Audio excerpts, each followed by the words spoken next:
ఈరోజు రాష్ట్రంలో ఏమైపోయిందంటే సిట్ అంటే స్పెషల్ ఇన్వెస్టిగేషన్ టీం కాదు, స్క్రిప్టెడ్ ఇన్వెస్టిగేషన్ టీమ్గా మారింది.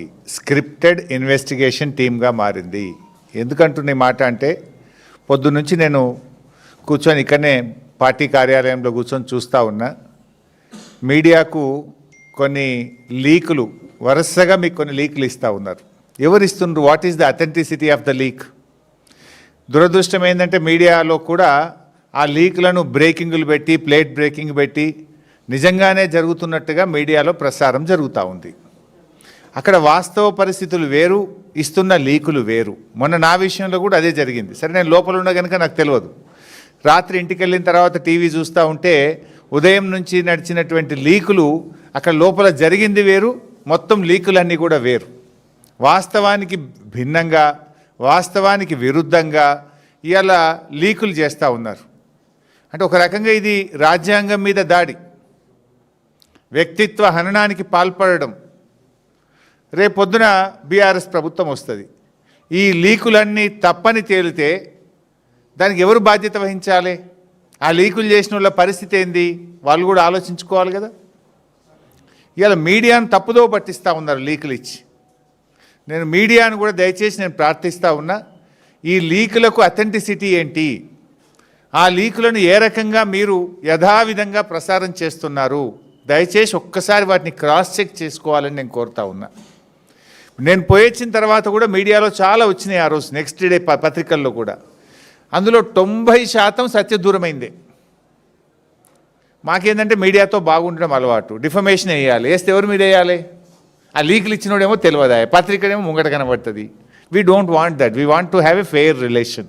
So kindly we appeal to you. ఈరోజు కేటీఆర్ గారిది నేను ఉదయం నుంచి చూస్తూ ఉన్నా, పదే పదే తప్పుడు లీకులు ఇస్తూ ఉన్నారు. లోపల ఏదో జరిగిపోతున్నట్టు క్వశ్చనేర్ మొత్తం వరుసగా 10 క్వశ్చనేర్లు పంపింది మీ అందరికీ. నేను కూడా ఒక మీడియా మిత్రుడు చూపిస్తే చూశాను. ఏదో నిజంగానే ఈ క్వశ్చనేర్ అంతా అడుగుతున్నట్టు, ఇవన్నీ కేటీఆర్ గారిని ప్రశ్నిస్తున్నట్టు, ఉక్కిరి బిక్కిరి అవుతున్నట్టు అన్ని తప్పుడు వార్తల్ని లీక్ చేస్తూ ప్రభుత్వం ఈరోజు రాజకీయాలు చేస్తూ ఉంది. ఈ లీక్ వార్తల విషయంలో లీకు రాజకీయాలను తీవ్రంగా ఖండిస్తూ ఉన్నా. విచారణ అంటూ డ్రామాలాడుతూ మరోవైపు కట్టుకథలతో మీడియా ట్రయల్స్ నడపడం అనేటువంటిది రేవంత్ రెడ్డి పిరికితనానికి నిదర్శనం. చేతగానోడు చేస్తాడు ఇట్లాంటి పనులు. దమ్ము ఉంటే, అందుకే నేను ఆ రోజు బయటకు వచ్చి చెప్పిన, ధైర్యం ఉంటే వీడియోలు బయట పెట్టు యథావిధిగా అన్న. ఎవ్రీథింగ్ రికార్డెడ్ కదా. ఈ పిచ్చి లీకులు ఎందుకు? యాజ్ ఇట్ ఈస్ వీడియో బయట పెట్టు. Why are you doing media trials? లీకులతో కాలక్షేపం మానేసి దమ్ముంటే ప్రజలకిచ్చిన 6 గ్యారంటీలు, నేను 420 హామీలు అమలు చేయి ఫస్ట్. ఈ లీకులతో ఎంతకాలం నడుపుతావు గవర్నమెంట్ను? ఇప్పటికీ 2 నెలలు అయింది. ఇంకా లీకు రాజకీయాలేనా? ఇంకా ఫేక్ మాటలేనా? డైవర్షన్ పాలిటిక్స్ తెలంగాణ సమాజం అర్థం చేసుకున్నది.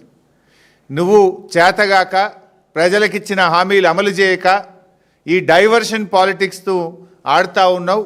నీ డైవర్షన్ పాలిటిక్స్కు ప్రజలు చరమగీతం పాడతారు. ఇవాళ రేవంత్ రెడ్డితో మేము ఒకటే కోరుతా ఉన్నాం, నిజాయితీ ఉంటే నీ బామ్మర్ది మీద సిట్ అయ్యి, సింగరేణి మీద సిబిఐ విచారణకు అనుమతిచ్చు, సింగరేణి మీద సిట్టింగ్ జడ్జితో విచారణ జరపాలని చెప్పి మేము డిమాండ్ చేస్తూ ఉన్నాం. బీజేపీని కూడా మేము కిషన్ రెడ్డి గారిని కూడా ఒకటే అంటున్నాం, కాంగ్రెస్ బీజేపీల మధ్య ఫెవికాల్ బంధం లేకపోతే, మీ మధ్య ఫెవికాల్ బంధం లేకపోతే ఇప్పటి వరకు పిలిచిన అన్ని టెండర్లు రద్దు చేయాలని, దీని మీద పూర్తి విచారణ జరపాలని కిషన్ రెడ్డి గారిని డిమాండ్ చేస్తున్నాం. మీరు సిట్టింగ్ జడ్జితో జరుపుతారా, సిబిఐతో జరుపుతారా, జరపండి. అన్ని విషయాలు కూడా బయటకు తేవాలని చెప్పి కూడా మేము డిమాండ్ చేస్తున్నాం.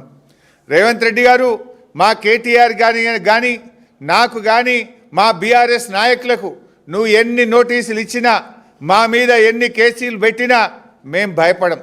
నీ పిట్ట బెదిరింపులకు భయపడే వాళ్ళం కాదు. నిన్ను వెంటాడుతూనే ఉంటాం, నీ స్కాములు బయట పెడుతూనే ఉంటాం. ఈ రాష్ట్ర ప్రజల సంపద కాపాడడం కోసం ఏ త్యాగానికైనా బీఆర్ఎస్ పార్టీ సిద్ధపడుతుంది. ఇది ప్రజల ఆస్తి, ఇది ప్రజల హక్కు. మీ స్కాముల వల్ల రేపు ప్రజల మీద విద్యుత్ బిల్లులు పెరిగి ప్రజల మీద భారం పడుతుంది. ఈ రాష్ట్రం కోసం, ఈ రాష్ట్ర ప్రజల కోసం ఎంతటి పోరాటానికైనా బీఆర్ఎస్ సిద్ధంగా ఉంటుంది.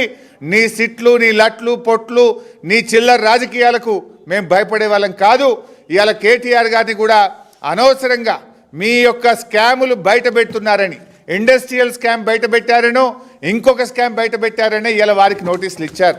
మీరు ఎన్ని నోటీసులు ఇచ్చినా మా పోరాటం ఆగదు. ప్రజల పక్షాన 6 గ్యారెంటీల కోసం ప్రశ్నిస్తూనే ఉంటాం. నేను 420 హామీల కోసం ప్రశ్నిస్తూనే ఉంటాం. నీ అవినీతిని బయట పెడుతూనే ఉంటాం. Thank you. జై తెలంగాణ.